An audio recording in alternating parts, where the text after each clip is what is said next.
Assalamualaikum dear students, you are watching my YouTube channel English with Risham. The topic of today is about active and passive voices. आज के lecture में हम continuous tense की passive voice बनाने का तरीका सीखेंगे। इससे प्रीवियस लेक्चर में हमने इंडेफिनिट के तीनों टेंसेस के बारे में डिस्कस किया था। इंडेफिनिट चाहे वो प्रेजेंट का हो, पास्ट का हो और फ्यूचर का हो। तो in today's lecture we are going to discuss about the continuous tenses. हमें अच्छे से पता है कि हमारे पास कंटिन्यूअस के तीन टेंसेस होते हैं, जैसे कि हमारे पास प्रेजेंट कंटिन्यूअस टेंस होता है, पास्ट कंटिन्यूअस टेंस होता है और फ्यूचर कंटिन्यूअस टेंस होता है। तो सबसे पहले हमें इसका स्ट्रक्चर पता होना चाहिए कि पैसिव वॉइस का स्ट्रक्चर क्या है। तो सबसे पहले ऑब्जेक्ट आएगा, फिर हेल्पिंग वर्ब आएगा, फिर वर्ब की थर्ड फॉर्म आएगी, उसके बाद बाय लिखेंगे और फिर सब्जेक्ट आएगा, सब्जेक्ट की ऑब्जेक्टिव केस आएगा।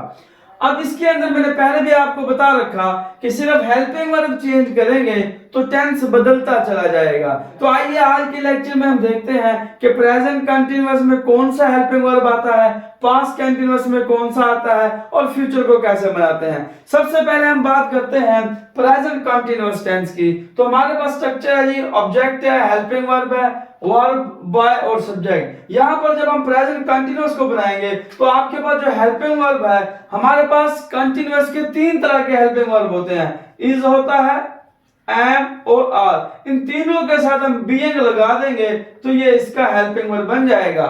जब भी पैसिव वॉइस बनाएंगे प्रेजेंट कंटिन्यूअस की तो हेल्पिंग वर्ब आपके पास होगा इज बीइंग या फिर एम बीइंग या फिर आर बीइंग होगा। और इज एम आर कहां लगता है वो हमें अच्छे से पता है। तो आइए हमारे पास एक एग्जांपल लिखी हुई है व्हाइट बोर्ड पे, ही इज रीडिंग बुक्स, वो किताबें पढ़ रहा है। तो इसको हम पैसिव वॉइस में कन्वर्ट करने की कोशिश करते हैं। तो सबसे पहले आपका ऑब्जेक्ट आएगा स्ट्रक्चर के लिहाज से। तो यहां पर बुक्स है तो हम लिखेंगे बुक्स।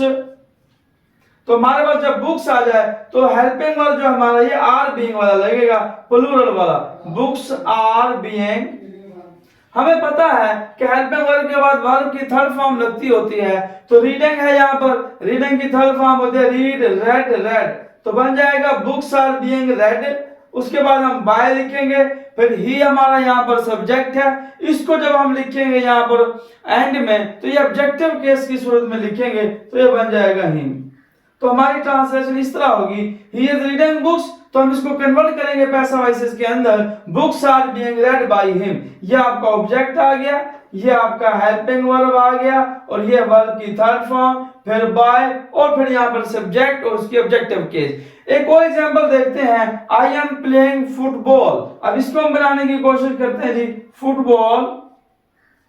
ये आपका पहले ऑब्जेक्ट था, अब ये शुरू में आ गया, अब सिंगुलर है तो यहाँ पर इज बीइंग आ जाएगा। तो ये बन गया फुटबॉल इज बीइंग। तो आपके पास प्लेइंग है, इसकी थर्ड फॉर्म आ जाएगी played. Football is being played by me.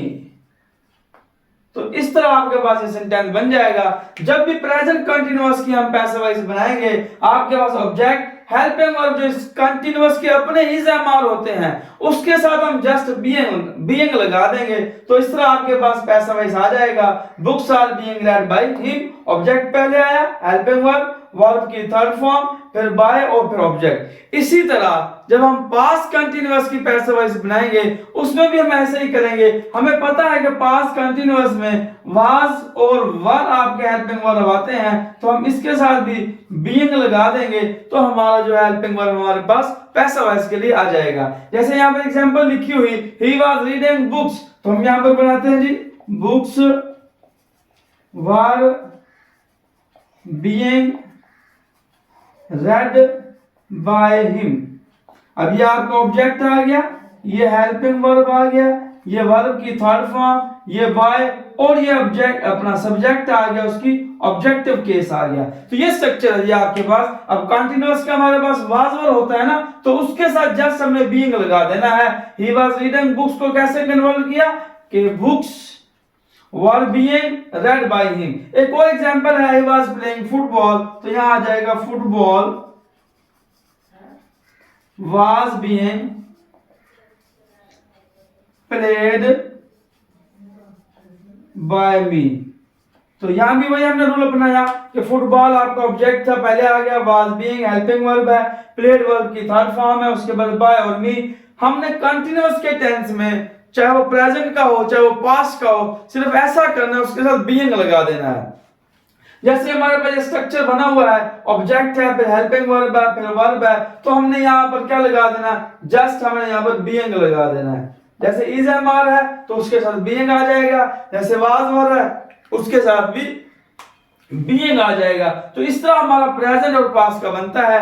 तो नाज़रीन, जो हमारा फ्यूचर कंटीन्यूअस टेंस है उसकी पैसिव वॉइस बनती नहीं है, क्योंकि जो इसका स्ट्रक्चर है उसके अंदर ऑलरेडी जो हेल्पिंग वर्ब है वो विल बी और शैल बी आता है, जो कि पहले ही उसका जो है हेल्पिंग वाई वाला स्ट्रक्चर बना हुआ है। तो फ्यूचर की पैसिव वॉइस नहीं बनती, फ्यूचर कंटीन्यूअस की पैसिव वॉइस होती नहीं है। तो आज के लेक्चर में हमने कंटीन्यूअस के टेंसेस पढ़े हैं, जिसमें हमने प्रेजेंट कंटीन्यूअस को देखा और पास्ट कंटीन्यूअस को देखा। हमारे पास स्ट्रक्चर है, ये ऑब्जेक्ट पहले, फिर हेल्पिंग वर्ब आएगा, हेल्पिंग वर्ब में साथ हम बीइंग का इजाफा कर देंगे। जब पैसिव वॉइस बनाएंगे वर्ब की थर्ड फॉर्म रहेगी, उसके बाद बाय का इस्तेमाल करेंगे और उसके बाद सब्जेक्ट आ जाएगा, उसकी ऑब्जेक्टिव केस लिखेंगे। तो इस तरह आपके पास यहाँ पर एग्जांपल भी लिखी हुई है। तो इस तरह हम प्रेजेंट कंटीन्यूअस हो चाहे पास्ट कंटीन्यूअस हो, उसको पैसिव वॉइस में बड़े आराम से इजीली कन्वर्ट कर सकते हैं। आई होप कि आपको कंटीन्यूअस की पैसिव वॉइस बनाने का तरीका बड़े अच्छे से समझ आया होगा। तो इस लेक्चर को ज्यादा से ज्यादा देखिए, वीडियो को शेयर कीजिए, चैनल को लाइक कीजिए और सब्सक्राइब कीजिए। Thank you.